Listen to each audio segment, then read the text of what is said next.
Current cancel చేసి మొత్తం dark చేసేశారు. అంటే రాష్ట్రాన్ని డార్క్ చేసింది సరిపోలేదా? దేశాన్ని డార్క్ చేసింది సరిపోలేదా? ఆంధ్రులంతా మీరందరూ మోదీ గారిని తిడుతున్నారే మీడియాను కొనిశారు అని. నార్త్ ఇండియాలో ఓకే, ఆయన కొన్నారో లేదో నాకు తెలియదు. మరి మీరు ఏం చేస్తున్నారు? మీడియాను కొనడం లేదా? చెప్పండి. చంద్రబాబు నాయుడు గారు లైవ్ డిబేట్కి రండి, నీతిగా మాట్లాడుకుందాం.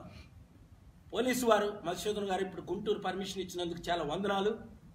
అయ్యా government officers, collectors, IAS, IPS, Kejriwal ఏ విధంగా ఢిల్లీలో 67 సీట్లు గెలుచుకొని 5, 10, 20 లక్షలు ఖర్చు పెట్టి 40 సంవత్సరాలున్న బీజేపీ పార్టీకి 3 సీట్లు వచ్చాయి. 70 సంవత్సరాలున్న కాంగ్రెస్ పార్టీకి 1 సీటు రాలేదు. గొప్ప మంచి లీడర్ అయిన ఆ ముఖ్యమంత్రి మీకు తెలుసు కదా, కనీసం గెలవలేకపోయింది. కిరణ్ బేడి బీజేపీ తరఫున కంటెస్ట్ చేసి గెలవలేకపోయింది. ఈరోజు ఇది మహాప్రభంజనం. తెలుగు రాష్ట్రాల్లో నేను ఎక్కడ మీటింగులు పెట్టినా 3 లక్షల మంది, 5 లక్షల మంది వచ్చారు.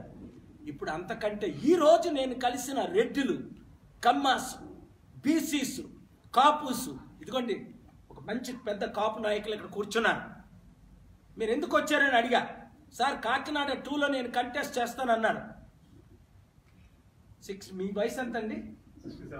67 ఇయర్స్ ఓల్డ్ అండి. బిజినెస్ చేస్తున్నారు. డబ్బు ఖర్చు పెట్టే అవసరంలా, అందరిలాగా అదే అడిగారు, 5 కోట్ల 10 కోట్ల అని. చంద్రబాబు ఈ వీడియో గనుక మీకు నచ్చినట్లయితే లైక్ చేయండి, షేర్ చేయండి. మరిన్ని వీడియోస్ కోసం మా ఛానల్ను సబ్స్క్రైబ్ చేయండి.